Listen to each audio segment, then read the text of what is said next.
Hello guys, and welcome to the best way to play Trials Fusion. This is a series that runs alongside the worst way to play Trials Fusion in an effort to make sure that you guys can see the contrast between the lowest possible settings and the highest possible settings.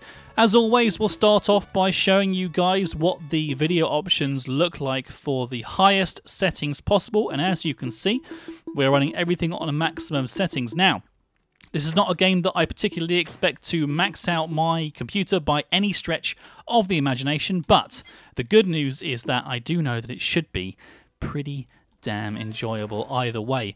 As we always do on the first level, I'm going to demonstrate to you guys the difference between the lowest and highest graphical settings by doing a side-by-side comparison. And then from then on, we'll just be playing the game in all its high resolution glory. And actually, surprisingly enough, with all the sort of aliasing support and everything that this game can get, it does have a significant impact to the overall playing experience. To start off with, as you guys can see, the fidelity and additional kind of trees, shrubbery and bits and pieces are actually made significantly improved. However, there is still a very small, as you can see as we travel across the map here, the distance in which the grasses actually come into play on this level and subsequent levels as well is still visible, and we can't physically go any higher than this, which is a shame considering the scope of computers changes on a daily basis. You would think they would think that actually changing the settings a little bit would allow for some additional content. But you can see there on the far left-hand side as the grass was kind of slowly being played into the level there. It's a shame. It is a shame. But actually, surprisingly enough, the game still looks just wonderful. It is a beautiful game, and I do enjoy playing it on a regular basis. It's one of those sort of games that actually I haven't personally played for a while, probably since we last did a couple of episodes on it on the CAFcast, was the last time that we had a look at it. But it's something that I am more than happy to come back to, and as always guys, if we get a total of 200 likes between this episode and the worst way to play episode, then I will start playing this game again. We'll do another little mini-series and have a bit of fun playing some of the expansion packs, because I do own the season pass to this game, and we've never had a look at any of that content before on the CAFcast, so it's a good excuse for us to come and check it out anyway. But in terms of the game and its performance, it runs really, really well. I've got VSync enabled right now, so actually the 60 frames per second are not dropping whatsoever, but there's no tearing to speak of, and the game's, I mean, it is what it is. It's never going to be the most graphically demanding game in the world. It's no Crisis by any stretch of the imagination, but actually, I kind of feel like they've done a really good job with this, and I hope you guys do agree as well.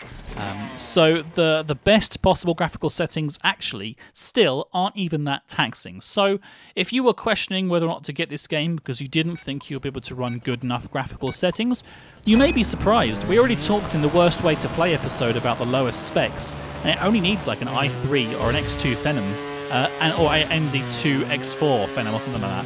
I can't remember off the top of my head.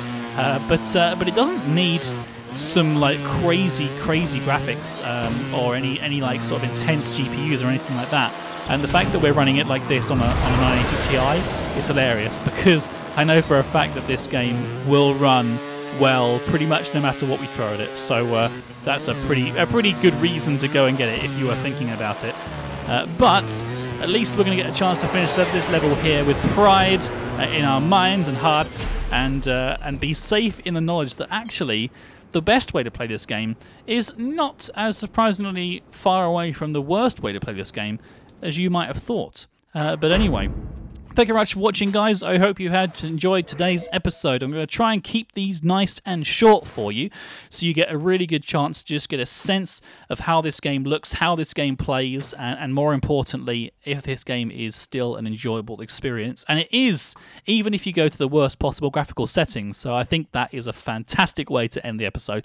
Thank you very much for watching, guys. Don't forget to like the video if you liked it, subscribe if you loved it and want to see more. The best way to play and the worst way to play series are going to be running alongside one another. And if you have any suggestions for games that you would like to see us do a best and a worst way to play on, then please do let me know in the comments. Nice and straightforward. Until next time, guys, I've been Kath of the Kathcast. Thank you very much for watching, and I'll see you all next time. Take care, guys. Bye-bye.